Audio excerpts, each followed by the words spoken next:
جو نریندر مودی نے 5 اگست 2019 کو کیا ہے اس کی تاریخ دنیا میں نہیں ملتی. کیا یہ جو عبوری آئینی صوبہ اعلان ہوگا؟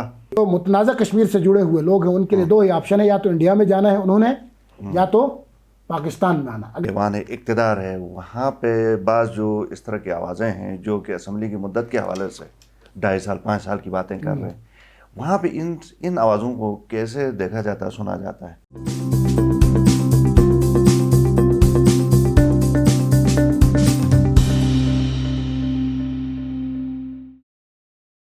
السلام علیکم، آپ دیکھ رہے ہیں IMN، میں شبیر میر. ناظرین، آج کے پروگرام میں ہم ڈسکس کریں گے کچھ ایسے ایشوز جو کہ جن کو خوشگوار کہا جا سکتا ہے، اور کچھ دکھی کرنے والے ایشوز کے اوپر بھی بات کریں گے. یقیناً گلگت بلتستان صوبہ بننے جا رہا ہے، اچھی ڈیولپمنٹ ہے، اس کے اوپر بہت سارے ہم نے پروگرامس کیے ہیں، اس کے اوپر بات کریں گے. اور اس کے ساتھ ساتھ شاعر گلگت بلتستان جیسے ہم کہتے ہیں جمشید خان دکھی مرحوم ہو گئے، ان کے حوالے سے بھی بات کریں گے. میرے مہمان چونکہ صحافی بھی ہیں، لکھاری بھی ہیں، شاعر بھی ہیں، اور سسٹم کے اندر سسٹم سے بہت اچھی طرح واقف بھی ہیں، حکومتوں کی ترجمانی بھی کی ہے. فیض اللہ فراق جانی پہچانی شخصیت. فراق صاحب بہت شکریہ. بہت شکریہ امیر صاحب. جمشید صاحب بڑی شخصیت، بڑے شاعر گلگت بلتستان میں، ان کو شاید آنے والے دنوں میں کوئی نہ بلا سکے. تو ان کی رحلت ہو گئی. آپ کے ساتھی، ہمارے ساتھی، کیا کہیں گے آپ اس موقع پر؟ میر صاحب، یہ جمشید صاحب کی جو اچانک رحلت ہے اس سے پورا گلگت بلتستان سوگوار ہے. وہ اپنے تخلص کے اعتبار سے دکھی تھے، لیکن اچانک اس کا بچھڑنا ایسا ہے کہ اس خطے کے ہر طبقہ فکر کو اس نے دکھی کر گیا. بالکل افسردہ فضا ہے، اور اس کے جانے کا دکھ یہاں کے بلند بالے پہاڑوں نے بھی محسوس کیا. چونکہ وہ ایک آواز، ایک گونج، ایک صدا، اور ہمیشہ سچائی کے، اخلاق کے، سخاوت کے، صوفی منش، درویش منش انسان تھے. انہیں جب بھی لکھا، جب بھی بولا، کلیکٹیولی بولا، اس خطے کی تعمیر کے لیے، ترقی کے لیے، خوشحالی کے لیے، وہ ایک اویئرنیس کمپین کا نام تھے. اس نے اس قوم کو ایک شعور دیا. وہ باتیں جو آج پارلیمنٹ میں، اسلام آباد میں کمیٹیز کے اندر سیاسی جماعتیں کر رہی ہیں نا، یہ دکھی صاحب بہت پہلے اپنے اشعار میں کہہ چکے ہیں. وہ اس معاشرے کے عام آدمی کے مسائل سے لے کر اقتدار کے کوریڈور تک، راہداریوں تک، اور اس خطے کے الجھے ہوئے مسائل پہ وہ چیزیں کہہ گئے تھے جو شاید آج کی سیاستدان بھی اور سیاسی جماعتوں کے موٹو بھی نہیں، ان کے مقاصد بھی نہیں جو وہ کہہ چکے ہیں. امن کا درس دیا. گلگت بلتستان کے اندر جس طرح ایک چیلنج تھا امن کو قائم کرنے میں، اس مشکل دور میں، اس نفسا نفسی کے عالم میں جہاں کرفیو کا سما تھا، یہاں 9 گوریاز بنے ہوئے تھے، ایسے عالم میں دکھی صاحب امن کی آواز بن کر اپنے جو ان کے فورم تھی ادبی تنظیم، تمام ساتھیوں کے ساتھ باہر نکلتے تھے، اور رنگ، نسل، ذات پات اور مذاہب سے بالا تر انسانیت کے ایجنڈے پہ بات کرتے تھے. ہم سب افسوس کر رہے ہیں اس کی موت پہ. اللہ اس کو جوار رحمت میں جگہ دے، اور پس ماندگان کو جو ہے صبر و جمیل کی دعوت سے نواز دے. آمین. آپ خود ایک بہترین لکھاری ہیں. ایک شعر لکھنا بہت مشکل کام ہے. میں زندگی میں کبھی شاید شعر نہ لکھ سکوں. آپ مجھے بتائیے کہ پھر ایک تو ہوتی ہے کہ وہ آپ کو نزول ہوتا ہے جو کہتے ہیں شاعر، وہ شاید عشق وغیرہ وغیرہ، لیکن یہاں پہ جب کوئی ایشو کے اوپر آپ شاعری کرتے ہیں، پھر ان کو الفاظ میں پرونا اور اس خوبصورتی سے پھر آگے کتنا مشکل ہوتا ہے یہ کام؟ یہ کام تو ویسے بہت مشکل ہے نا، یہ تو ہر ایک کی بس کی بات نہیں ہے. لیکن یہ کچھ لوگ پیدا ہوتے ہیں اور ان کے اندر یہ جو پوٹینشیل ہے وہ ہڈن بہت زیادہ ہوتی ہے، اور حالات کی سنگینیاں اس پوٹینشیل کو سرفیس پہ لے کے آتی ہیں. صحیح. تو وہ شاعر بنتے ہیں. دکھی صاحب کا جو درد تھا وہ قومی درد تھا. وہ اس طرح کی زلفوں کی گرفت سے آزاد تھے، اور جمال اور زلف کی باتیں تو اس نے کم ہی کی ہیں. اس نے جب بھی دکھ لکھا، جب بھی کوئی کتھا لکھی، داستان لکھی، اس خطے کی لکھی، اس کا رومانس جو تھا نا دکھی صاحب کا، جو رومانٹسزم اس کے اندر تھا، وہ گلگت کا امن رومانس تھا، گلگت کی تباہی رومانس تھی، گلگت کی بربادی رومانس تھی. اس پر وہ ماتم کرتے پھرتے تھے، اور گلگت کے امن کی بحالی اس کا رومانس تھا. صحیح. اس کے ہاں یہ اشتہاریں، یہ علامتیں مختلف انداز میں موجود تھی. وہ اس دھرتی کی، مٹی کی پاکستان کی گلگت بلتستان کی بات کر. صحیح. آپ نے ان کی شاعری پڑھی ہے, ہر بندے کو بہت سارے, ہم جیسے کو بھی کچھ نہ کچھ یاد ہے, آپ تو شاعر ہیں, کوئی ہے آپ کو یاد کچھ اشعار؟ ہم اس کا خوبصورت پیغام مجھے ہمیشہ یاد آتا ہے. ہاں. اور جب بھی کسی ڈائس پہ میں جاتا ہوں اور تقریر کرتا ہوں تو میں اس کے الفاظ کو دہراتا ہوں. اور اس دفعہ بھی اسلام آباد میں کئی سیمینارز کے اندر میں نے گلگت بلتستان کے جو نوجوانوں کے مختلف یونیورسٹیز کے اندر جو کونسلز کی پروگرامز ہوئے اس پہ میں نے انہی اشعار کے اوپر ایک میسج ہے, اس پر میں نے اپنی تقریروں کا اختتام کرتا رہا. وہ کہتے تھے مرحوم کہ بشر چاہے جہاں کا ہو, بشر چاہے جہاں کا ہو, ملو یک جان بن جاؤ. واہ. تعصب بھی کرو ایسا کہ تم ذیشان بن جاؤ. شیعہ ڈاکٹر بنے تو پھر سنی کپتان بن جاؤ. واہ. کوئی کرنل حسن بابر, کوئی شاہ خان بن جاؤ. اگر جاباز بننا ہے تو لالک جان بن جاؤ. کیا بات. مگر ان سب سے بہتر ہے کہ تم انسان بن جاؤ. کیا بات. یہ جو ایک ڈائیورسٹی ہے نا گلگت بلتستان کی, اس کو اپرچونٹی میں بدلنے کے لیے وہ سٹرانگ میسج ہے کہ اگر آج بھی جمشید دکھی صاحب مرحوم کے, وہ مرحوم کہتے ہوئے ہمیں وہ اچھا نہیں لگتا, کیا عجیب سا لگتا ہے, عجیب سا لگتا ہے, اس کو اس میسج کو اپنی زندگی میں ڈھالے نا جی بھی کی جتنے بھی لوگ ہیں, یہ ڈائیورسٹی اپرچونٹی میں بدل سکتی ہے. بالکل. اس موقع سے فائدہ اٹھاتے ہو, کچھ اپنا کچھ اشعار کچھ کلام بھی سنائیں. اب میں 2-3 اشعار آپ کو سناؤں گا کہ مقرر ارشاد. انسان ہوں انسان کا محتاج نہیں ہوں, انسان ہوں انسان کا محتاج نہیں ہوں, وائز تیرے ایمان کا محتاج نہیں ہوں. میرے لیے مٹی کا حوالہ ہی بہت ہے, میں اور کسی پہچان کا محتاج نہیں ہوں. کیا بات. اور حاکم میرے افکار پہ پہرے نہ بٹھا دو, حاکم میرے افکار پہ پہرے نہ بٹھا دو, میں وقت کے سلطان کا محتاج نہیں ہوں. کیا کہنا ہے. میں وقت کے سلطان کا محتاج نہیں ہوں. اور عرض کیا کہ میں سوچ کا قیدی ہوں تسلسل سے قفس میں, حالات کے زندان کا محتاج نہیں ہوں. کیا بات ہے. اور 2 شعر بیچ میں رہتے ہیں. آخری شعر ہے کہ بہتے ہوئے چشموں پہ یقین رکھتا ہوں اکثر, ٹھہرے ہوئے طوفان کا محتاج نہیں ہوں.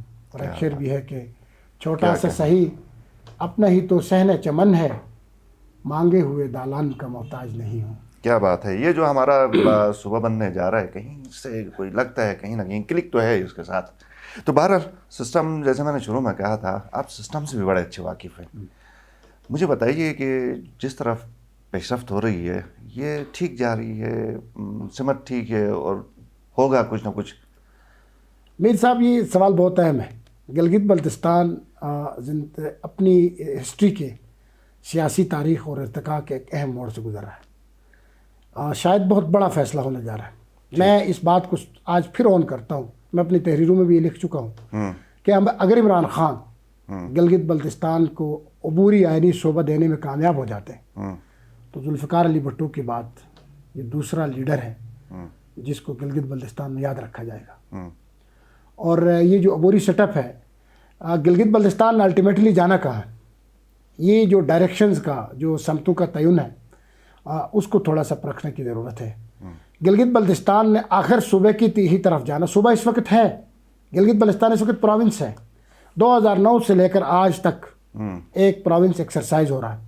انتظامی طور پر ایک مکمل صوبہ ہے, معاشی طور پر کچھ مسائل ہیں, انتظامی طور پر یہ مکمل صوبہ ہے جہاں چیف منسٹر بیٹھتا ہے, جہاں گورنر بیٹھتا ہے, جہاں پہ بیوروکریسی کو اس انداز میں یوٹیلائز استعمال کیا گیا ہے جس طرح ایک صوبے میں کیا جاتا ہے. تو 2 ٹینیورز کے اندر 10 سالوں سے ایک صوبہ ایکسرسائز یہاں پہ ہو رہا ہے.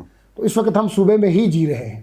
لیکن چونکہ 47 میں جب ڈوگرا کو یہاں کے لوگوں نے شکست دے کر یہاں سے بھگایا تو وہ ڈوگرا نریندر مودی کی ہی نسل تھی, ان کا قبضہ تھا. قبضے کو چھڑانے کے بعد کشمیر سے ہمارا تعلق اس وقت ختم ہو چکا تھا, کیونکہ اس کے بعد جب انڈیا اور پاکستان اقوام متحدہ میں چلے گئے, وہاں جانے کے بعد اس علاقے کو کشمیر ڈسپیوٹ کا حصہ ڈکلیئر کیا گیا اس ریزولوشن کے اندر. تو اس وجہ سے ایک دیر ہوئی ہے یہاں تک, ورنہ گلگت بلتستان وہ واحد خطہ ہے یہاں کے لوگوں نے خود آزادی کی اور بائی چائس پاکستانی ہونے کا فیصلہ کیا. یہ بہت بڑا فیصلہ تھا وہاں کے اس زمانے کے لوگوں نے. صحیح. اب چونکہ یہ ہمارے جو ایولیوشن پروسیس ہے وہ صوبے کی طرف ہی جا رہا ہے, تو ماضی میں بھی یہ پریکٹس ہوئی, آج کی نئی بات تو نہیں ہے نا.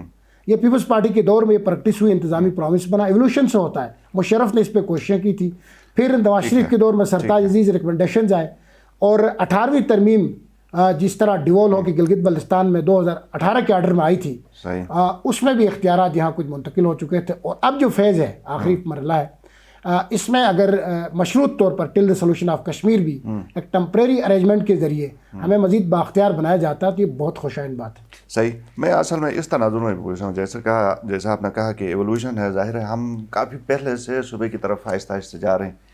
آپ کو یقین ہے, میں چونکہ آپ کی انفارمیشن بھی ہے, آپ کی زبردست اس کے اوپر نظر بھی ہے, تو میں اس لیے پوچھ رہا ہوں کہ اسی سال کیا یہ جو عبوری آئینی صوبہ اعلان ہوگا؟ لگتا ہے ہوگا آپ؟ مجھے اس کا پورا یقین ہے. یہ مارچ کے مہینے میں ہی, ٹھیک ہے, اگر پولیٹیکل سٹیبلٹی فیڈریشن میں رہی وفاق میں, تو مارچ کے مہینے میں ہی گلگت بلتستان کے صوبے کی اناؤنسمنٹ ہوگی. اور اس وقت 26ویں آئینی ترمیم آف نیشنل اسمبلی تحریر ہو چکی ہے, ڈرافٹ ہوا ہے. اس میں 2 اضافی شکوں پر مشتمل ٹوٹل 12 آرٹیکلز کے اندر ترمیم ہوئی ہے, گلگت بلتستان کے حوالے سے ہونے جا رہی ہے. اب وہ صرف ٹیبل ہونا باقی ہے. نیشنل اسمبلی میں ٹیبل ہونے سے پہلے گلگت بلتستان اسمبلی کا اجلاس بلایا جائے گا. یہاں پہ ایک ریزولوشن اس سے پہلے یونانیمسلی اس صوبے کے اوپر جا چکی ہے, جس میں اپوزیشن کے کنسنسس ہیں, اور دوسری ایک ریزولوشن یہاں سے یونانیمسلی جائے گی اس اسمبلی سے. اور اس کے فوراً بعد وہ جو 26ویں آئینی ترمیمی جو بل ہے ڈرافٹ ہوا ہے, وہ نیشنل اسمبلی میں جائے گا. اور اس وقت پتہ چلے گا کہ فیڈریشن کی جو جماعتیں ہیں گلگت بلتستان میں سیاست کر رہی ہیں, گلگت بلتستان کے حوالے سے کون کیا سوچتی ہے. ٹھیک ہے. کچھ ہم دیکھ رہے ہیں کہ بلا تفریق آوازیں کشمیر طرز کے سیٹ اپ کے لیے بھی ہم عجیب و غریب قسم کی یہ پیش رفت دیکھ رہے ہیں. یہ کیسے, مطلب کیا ان کے پیچھے بھی کوئی ہے کہ نہیں اپنی کوئی سوچ ہو سکتی؟ نہیں, پہلی بات یہ ہے کہ یہ ریاست طرز کا سیٹ اپ ہے نا. ایک ریاست کی دو پرائم منسٹر پہلے تو تھے, مظفر آباد اور اسلام آباد والا, وہ بھی پہلے ہضم نہیں ہو رہا تھا. تو تیسرا پرائم منسٹر ایک ریاست کے اندر مشکل ہو جاتا ہے. اور دوسری بات, ریاست کی جس طرح بات کرتے ہیں نا, کشمیر کی جو مظفر آباد کی ریاست, اس میں تو کوئی اس طرح کا ظلم نظر نہیں آ رہا. لیکن جو جموں ہے اس طرف جو ڈسپیوٹڈ ہے, اس کی طرف کبھی کسی نے جھانک کے دیکھا ہے؟ وہاں خواتین کے اوپر پردہ کرنا کس طرح ہے, گزشتہ دنوں آپ نے دیکھا کس طرح بربریت ہے, ظلم ہے.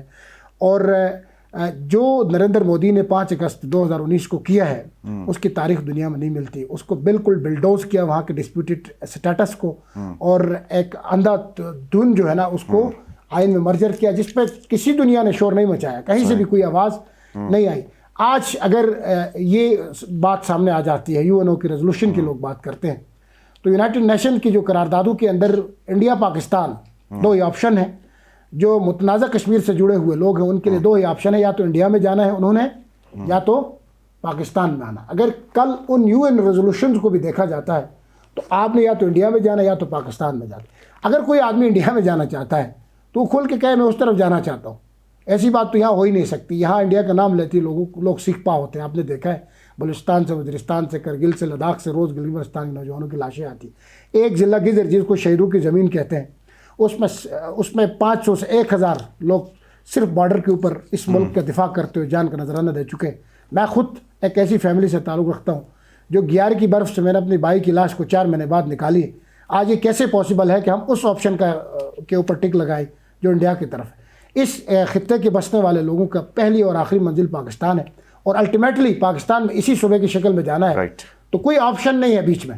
تو ریاست طرز کی باتیں جو ہے وہ اس پہ کوئی معنی نہیں رکھتے, اس میں ٹائم ضائع کرنے والی. فراق صاحب یہ بتائیے کہ جو ہمارے مقتدر حلقے ہیں, ایوان اقتدار ہے, وہاں پہ بعض جو اس طرح کی آوازیں ہیں جو کہ اسمبلی کی مدت کے حوالے سے 2.5 سال 5 سال کی باتیں کر رہے ہیں, وہاں پہ ان آوازوں کو کیسے دیکھا جاتا ہے, سنا جاتا ہے؟ ان آوازوں کو کوئی نہیں سنے گا. گلگت 2.5 سال پہ مطلب وفا کے ساتھ ہی, چونکہ اس میں ٹیکنیکل جو, میں تو خیر قانونی ماہر نہیں ہوں, لیکن ایک بات جو ہے نا اس میں واضح نظر آ رہی ہے کہ یہ کوئی پہلی مثال نہیں ہے. 90s میں محترمہ شہید بینظیر بھٹو کے دور میں ٹینور شاٹ ہوا تھا. اس وقت ہمارے چلا سے مرحوم حاجی قدوس صاحب اللہ جنت نصیب کرے وہ ممبر تھے, تو اور دارالتانگیر سے مرداد صاحب تھے. تو اس زمانے میں یہ ٹینیور 16 مہینے کا ہوا تھا، چونکہ ایک ترمیم ہوئی تھی، ایک آرڈر میں ترمیم ہوئی تھی اس زمانے میں، تو یہاں اسمبلی ختم ہوئی تھی 16 مہینے کے اندر، پھر اس کے بعد فوراً الیکشن ہوئے تھے اس زمانے میں، یہ 90s میں بینظیر کے دور میں ہوتا ہے، یہ کوئی نئی مثال نہیں ہے، ٹھیک ہے، یہ اس کے بعد دوسری دفعہ ہو رہی ہے، یہ تو بہت اسٹرانگ طریقے سے ہو رہی ہے۔ تو یہ جو الیکشن کمیشن گلگت بلتستان ختم ہو رہا ہے، اوکے، یہ جو نئے ڈراف ہے اس میں، اور یہ جو الیکشن کمشنر ہے وہ فیڈرل کا اس میں ممبر ہوگا۔